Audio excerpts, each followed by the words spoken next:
March 27, 1977.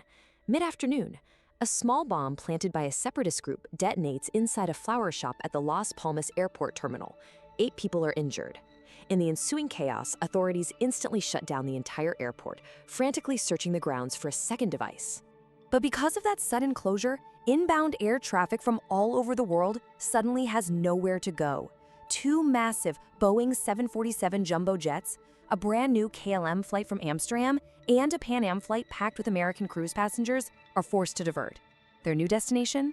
Los Rodeos. It's a small, high-altitude regional airport tucked way up in the mountains of neighboring Tenerife. Now, Los Rodeos was absolutely never designed for this kind of volume. It possessed only 1 runway and a single parallel taxiway. That's it.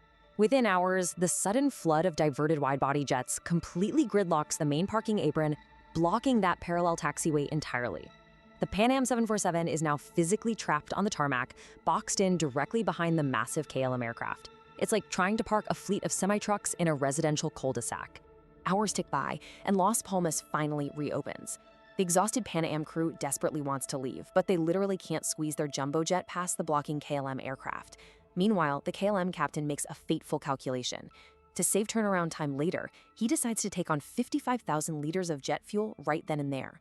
That's enough fuel to fill up an entire backyard swimming pool. And that massive refueling process causes a crucial, unchangeable 30-minute delay. You might be wondering why the sudden rush to fuel up. Well, it was driven by strict flight crew duty hours. Dutch authorities had recently implemented rigorous regulations limiting continuous pilot work times. The KLM captain was acutely aware that if they were delayed much longer, the law would force him to keep hundreds of passengers overnight on the island, a total logistical nightmare. The clock was aggressively, relentlessly ticking. And the man feeling that immense pressure wasn't just any senior pilot. Captain Jacob van Zanten was the chief of KLM's 747 training program. He was, quite literally, the face of the airline. His calm, reassuring portrait was actually featured in KLM's own advertising magazines that were likely being read by the passengers sitting in the cabin right behind him at that exact moment. He was a guy accustomed to absolute authority and flawless execution. But while his aircraft drank in those 55,000 liters of fuel, the environment outside completely transformed. A thick orographic fog, basically a dense mountain cloud, rolled directly across the airfield. Visibility plummeted to just a few hundred meters. Suddenly, the tower controllers couldn't see the aircraft, the pilots couldn't see each other, and shockingly for a modern observer, Los Rodeos had absolutely 0 ground radar. The controllers were utterly blind, relying entirely on what the pilots told them over a single congested radio frequency. So, to navigate this total blindness, they devised an improvised plan over that single VHF channel. KLM is going to taxi the entire length of the active runway, do a full 180-degree turn, and prepare for takeoff. Pan Am is instructed to follow closely behind on the exact same runway, but they're supposed to duck out of the way via the 3rd exit, taxiway C3, leaving the runway clear. Here's where the true claustrophobia sets in. The Pan Am crew is creeping through this thick soup of fog, squinting at an airport chart. That chart shows the C3 exit requires a sharp 135-degree backwards turn.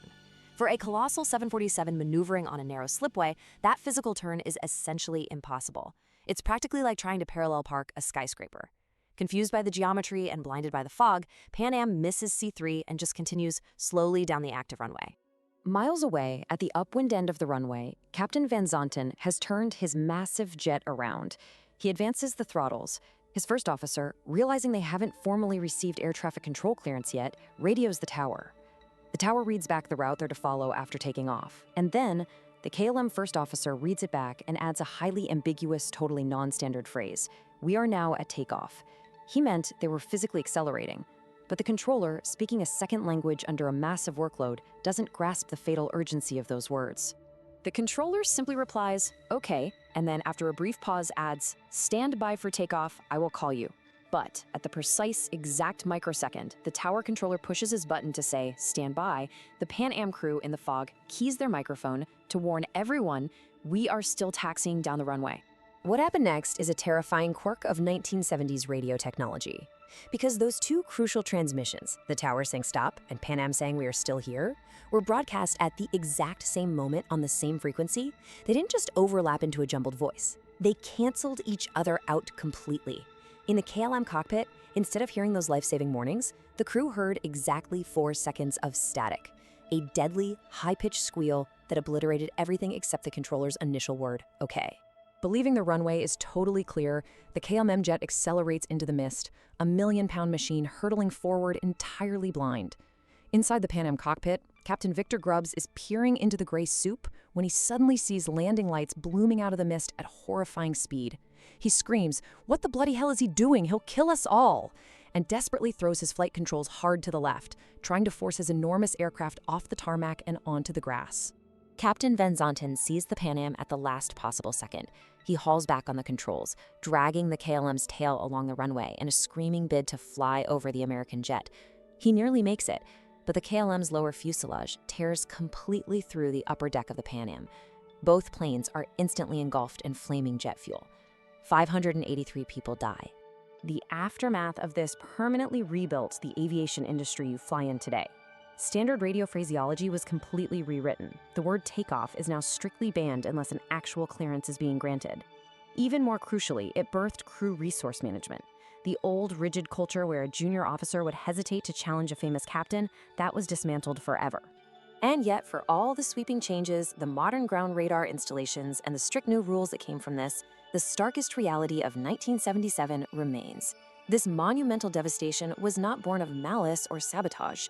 It was a chain of ordinary human pressures, mundane delays, and 4 seconds of radio static, converging perfectly to destroy 2 of the largest machines ever built on a runway that, until that very afternoon, had been considered too small and too quiet to matter.